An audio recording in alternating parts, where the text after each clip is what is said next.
அதிரடி அறிவிப்பை வெளியிட்ட பாட்டாளி மக்கள் கட்சியின் தலைவர் அன்புமணி ராமதாஸ் அவர்கள் நாடாளுமன்ற தேர்தலுக்கு தயாராக நாள் குறித்தார். பிப்ரவரி 1ஆம் தேதி பொதுக்குழு கூட்டம் அறிவித்த பாட்டாளி மக்கள் கட்சி அடுத்த ஒரு சில நாட்களில் விஜய் தனது மக்கள் இயக்கத்தை கட்சியாக மாற்றுகின்றார். என்ன நடக்கின்றது? பேரன்பிற்குரிய தோப்பல் கொடுத்த உறவுகளுக்கு வணக்கம். நான் உங்க வேலமர்கார்த். பார்த்து கொண்டிருக்கக்கூடிய பார்வையாளர்கள் சேனலை சப்ஸ்கிரைப் செய்தும் பெல் ஐக்கானை கிளிக் செய்தும் ஆதரவு தரும்படி கேட்டுக்கொள்கிறோம். 2024 நாடாளுமன்ற தேர்தலுக்கு தயாராகி இருக்கின்றது பாட்டாளி மக்கள் கட்சி. மிக விரைவில் அதற்கான அறிவிப்பை வெளியிட இருக்கின்றேன் என்று விருதாச்சலத்தில் நேற்று முன்தினம் நடந்த பொதுக்குழு கூட்டத்திற்கு முன்பாக பத்திரிகையாளர்களை சந்தித்த அன்புமணி ராமதாஸ் அவர்கள் தெரிவித்திருக்கின்றார். திமுகவும் அதிமுகவும் பாஜகவும் பாட்டாளி மக்கள் கட்சியை தங்கள் கூட்டணிக்குள் கொண்டு வர அனைத்து முயற்சிகளையும் எடுத்து வருகின்றார்கள் என்பதை அத்தனை பேரும் அறிந்த ஒரு விஷயம்தான். ஏனென்றால் பாட்டாளி மக்கள் கட்சி தனியாகவே 6% வாக்குகளை நிரூபித்த கட்சி. பாட்டாளி மக்கள் கட்சியினுடைய செல்வாக்கு உயர்ந்திருக்கின்றது. மக்கள் ஆதரவு அன்புமணி ராமதாஸ் அவர்களுக்கு பெருகி இருக்கின்றது.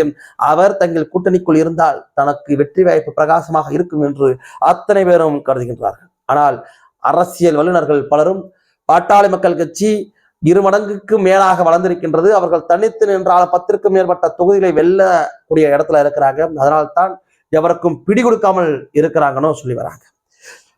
ஒரு சில அரசியல் வல்லுநர்கள் திமுகவை பாட்டாளி மக்கள் கட்சி குற்றம் சாட்டுக்கூடியதையும் அதே வகையில் பாஜகவையும் பாட்டாளி மக்கள் கட்சி குற்றம் சாட்டுகின்றது. இந்த இரு தரப்பையும் பாட்டாளி மக்கள் கட்சி ஒரு நேர்கோட்டில் வைத்து பார்க்கின்றார்கள். அதனால் இவர்கள் தனித்து நிற்பதற்குத்தான் அதிகமான வாய்ப்பு இருக்குன்னு சொல்றாங்க. ஆனால் இன்னும் சில அரசியல் வல்லுநர்கள் பாட்டாளி மக்கள் கட்சி கூட்டணிக்குள்ளாகவே இருந்தாலும் தவறு செய்தால் அதை சுட்டி காட்டக்கூடியவர்கள், ஒரு சிறந்த எதிர்கட்சியாக விளங்கக்கூடியவர்கள். அதனால் அதை வைத்து எதையும் முடிவு செய்துவிட முடியாது என்று ஒரு சில அரசியல் வல்லுநர்களும் சொல்லி வராங்க. இப்படியான குழப்பமான சூழ்நிலையை உருவாக்கி வைத்திருக்கிறது பாட்டாளி மக்கள் கட்சி தானா என்றால் ஆமாம்.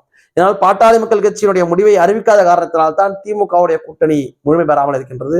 அதிமுகவுடைய கூட்டணியும் முழுமை பெறாமல் இருக்கின்றது. பாட்டாளி மக்கள் கட்சி தன்னுடைய பொதுக்குழு கூட்டத்தை பிப்ரவரி 1ஆம் தேதி அறிவித்திருக்கின்றார்கள்.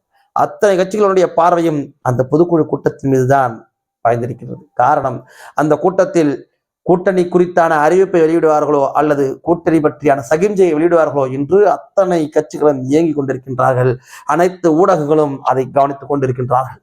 இதே போன்ற சூழ்நிலையில விஜயினுடைய மக்கள் இயக்கம் பிப்ரவரி 4ஆம் தேதி கட்சியாக மாற இருப்பதாகவும் தகவல் வெளிவந்திருக்கு. பிப்ரவரி 1ஆம் தேதி அன்புமணி ராமதாஸ் அவர்கள் பொதுக்குழு கூட்டத்தை கூட்டியிருக்கக்கூடிய சூழ்நிலையில் பிப்ரவரி 4ஆம் தேதி விஜய் தனது மக்கள் இயக்கத்தை கட்சியாக மாற்றக்கூடிய செயல் என்பது அரசியல் வட்டாரத்தில் மிகப்பெரிய பரபரப்பை ஏற்படுத்தியிருக்கின்றது. இதற்குள்ளாக ஏதேனும் தொடர்புகள் இருக்குமோ என்ற கேள்வியும் எழுந்திருக்கின்றது மக்கள் மத்தியில். ஆனால் எது எப்படியாக இருந்தாலும் வருகின்ற 2024 பாராளுமன்ற தேர்தல் என்பது பாட்டாளி மக்கள் கட்சியின் கையில் இருக்கின்றது. வெற்றியும் தோல்வியும் என்பது மட்டும் உறுதி. நன்றி.